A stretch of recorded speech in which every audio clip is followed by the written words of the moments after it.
Hello दोस्तों, welcome back to our YouTube channel Guru Masti GNMT। So दोस्तों, आज क्लास टेंथ का क्लास टेंथ का मतलब सोशल साइंस के अंतर्गत सब्जेक्ट भूगोल से मस्ट ऑब्जेक्टिव क्वेश्चन लेकर आया हूँ, जिसका फर्स्ट चैप्टर है क्या, भारत संसाधन एवं उपयोग। भारत संसाधन एवं उपयोग। तो चलते हैं इसको डायरेक्ट क्वेश्चन की ओर चलते हैं, देखते हैं क्वेश्चन किस तरह का क्वेश्चन पूछ रहा है, सोल्व करते हैं। और एक आवश्यक सूचना कि जो इस चैनल पर नए होंगे, कृपया इस चैनल को सब्सक्राइब करके बेल आइकन को दबा दें ताकि नोटिफिकेशन सबसे पहले पहुंचता रहे और याद करने में कोई दिक्कत ना हो। तो चलते हैं डायरेक्ट अब क्वेश्चन की ओर। तो आपका इसमें फर्स्ट भारत संसाधन एवं उपयोग का फर्स्ट क्वेश्चन बोल रहा है कि कोयला किस प्रकार का संसाधन है। कोयला किस प्रकार का संसाधन है, जिसका सही और सटीक आंसर क्या हो जाएगा, ऑप्शन ए अर्थात क्या, अनवीकरणीय संसाधन। क्या, अनवीकरणीय संसाधन। चलते हैं आगे दूसरा क्वेश्चन में। तो आपका दूसरा क्वेश्चन है कि सौर ऊर्जा निम्नलिखित में से कौन सा संसाधन है। सौर ऊर्जा कौन सा संसाधन है। तो दो का सही और सटीक आंसर क्या होगा, ऑप्शन बी अर्थात पुनः पूर्ति योग। पुनः पूर्ति योग संसाधन है। आगे चलते हैं तीसरा में। आगे आपका तीसरा क्वेश्चन बोल रहा है कि किसने कहा संसाधन होते नहीं हैं बनते हैं। संसाधन होते नहीं लेकिन परंतु क्या होते हैं, बनते हैं। इसका सही और सटीक आंसर क्या हो जाएगा, ऑप्शन बी अर्थात क्या, जिमरमैन। इसका सही उत्तर क्या हो जाएगा, ऑप्शन बी अर्थात जिमरमैन।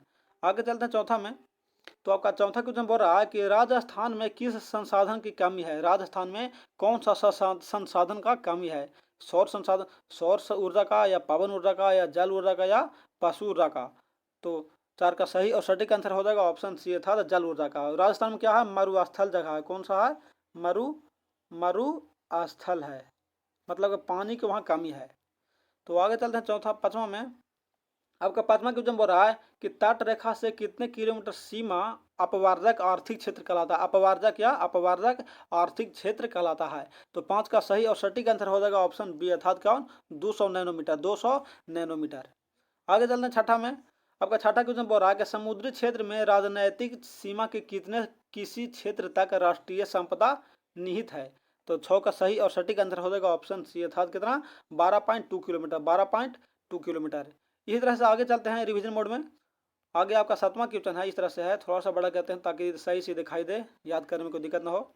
तो आपका सातवां क्वेश्चन बोल रहा है कि क्योटो सम्मेलन कब हुआ था, मतलब क्योटो प्रोटो सम्मेलन कब हुआ था। तो 7 का सही और सटीक आंसर हो जाएगा ऑप्शन बी अर्थात कब, 1997 ईस्वी में। कब हुआ था, 1997 ईस्वी में। आगे चलते हैं। आगे बोल रहा क्या, आईपीसीसी मतलब क्या हो गया, inter government panel of climate change का मुख्यालय निम्नलिखित में से किस नगर में अवस्थित है। मतलब आईपीसीसी का मुख्यालय कहाँ अवस्थित है।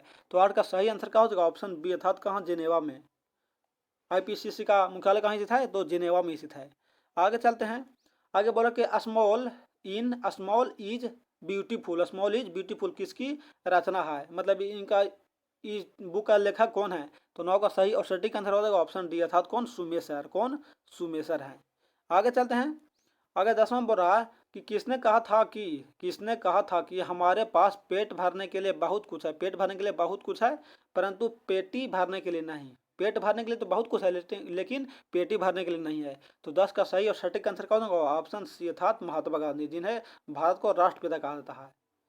कौन कहते हैं, तो महात्मा गांधी कहते हैं। आगे चलते हैं 11 में। बोल रहे कि पर्यावरण संरक्षण हेतु पहला विश्व शिखर सम्मेलन कहाँ हुआ था। पहला विश्व शिखर सम्मेलन कहाँ हुआ था। तो 11 का सही और सटीक आंसर हो जाएगा ऑप्शन सी अर्थात कहाँ, स्टॉकहोम में। कहाँ हुआ था, तो स्टॉकहोम में हुआ था। आगे चलते हैं 12 में। बोल रहा कि लौह अयस्क किस प्रकार का संसाधन है। लौह अयस्क किस प्रकार का संसाधन है। तो 12 का सही और सटीक आंसर हो जाएगा ऑप्शन डी अर्थात कौन, आणविकरणीय योग। कौन कौन, तो आणविकरणीय योग। आगे चलते हैं 13 में। 13 में बोल रहा है कि संसाधन के रूप में किसी पदार्थ का अस्तित्व किस पर निर्भर करता है। किस पर निर्भर करता है। तो 13 का सही आंसर क्या हो जाएगा, ऑप्शन सी अर्थात उपयोगिता पर। किस पर निर्भर करता है, तो उपयोगिता पर निर्भर करता है। आगे चलते हैं। आगे 14 में बोल रहा है कि ज्वारीय ऊर्जा निम्नलिखित में किस प्रकार का संसाधन है। जो ज्वारीय ऊर्जा है तो कौन सा संसाधन है, जैव है, या जैव है, चक्रीय है, या पुनः पूर्ति योग है, या मानवकृत है। तो 14 का सही आंसर क्या हो गया, ऑप्शन सी अर्थात कौन सा है, तो पुनः पूर्ति योग है। ज्वारीय ऊर्जा पुनः पूर्ति योग संसाधन है। आगे चलते हैं 15 में। 15 का क्वेश्चन बोल रहा है कि पवन ऊर्जा किस प्रकार का संसाधन है। पवन ऊर्जा, तो 15 का सही आंसर क्या हो जाएगा, ऑप्शन सी अर्थात नवीकरणीय। पवन ऊर्जा नवीकरणीय संसाधन है। आगे चलते हैं 16 में कि इनमें कौन सबसे कीमती अनवीकरणीय संसाधन है। अनवीकरणीय संसाधन है लेकिन क्या है, कीमती है, बहुत कीमती है, मतलब बहुत मूल्य है उसका। तो 16 का सही आंसर क्या हो गया, ऑप्शन डी अर्थात क्या, खनिज। ऑप्शन डी में कौन सा है, तो खनिज है। आगे है 17 में कि इनमें किस प्राकृतिक संसाधन का भंडार सीमित है, भंडार सीमित है। तो 17 का सही आंसर क्या हो गया, ऑप्शन बी अर्थात कोयला का। कोयला का भंडार क्या, सीमित है। आगे चलते हैं, आगे 18 में है कि निम्नलिखित में से कौन सा प्रवाहनीय संसाधन है, प्रवाहनीय संसाधन है। तो 18 का सही आंसर हो जाएगा ऑप्शन ए अर्थात कौन सा, तो नदी। नदी है प्रवाहनीय संसाधन है। आगे चलते हैं, आगे बोल रहा है 19 में कि 1992 में रियो डी जेनेरो में कौन सा संसाधन सम्मेलन हुआ था, कौन सा सम्मेलन हुआ था। तो 19 का सही आंसर हो जाएगा ऑप्शन डी अर्थात कौन सा, तो पृथ्वी सम्मेलन हुआ था। कब हुआ था, तो 1992 ईस्वी में। कहाँ हुआ था, तो रियो डी जेनेरो में पृथ्वी सम्मेलन हुआ था। आगे चलते हैं, आगे आपका 20वां क्वेश्चन बोल रहा है इस चैप्टर का कि लिटिल्स टू ग्रोथ नामक पुस्तक किस वर्ष प्रकाशित हुआ था, मतलब कब प्रकाशित हुआ था। तो 20 का सही और सटीक आंसर हो जाएगा कौन, तो ऑप्शन ए हो जाएगा अर्थात 1972 ईस्वी में हुआ था। आगे चलते हैं, आगे दिया हुआ दूसरा चैप्टर, दूसरा चैप्टर का नाम क्या है, भूमि भूमि और मृदा संसाधन। तो आज का सेशन में इतना ही, फिर मिलते हैं अगले सेशन में दूसरा चैप्टर में। दूसरा चैप्टर है कि भूमि और मृदा संसाधन। तब तक के लिए जय हिंद।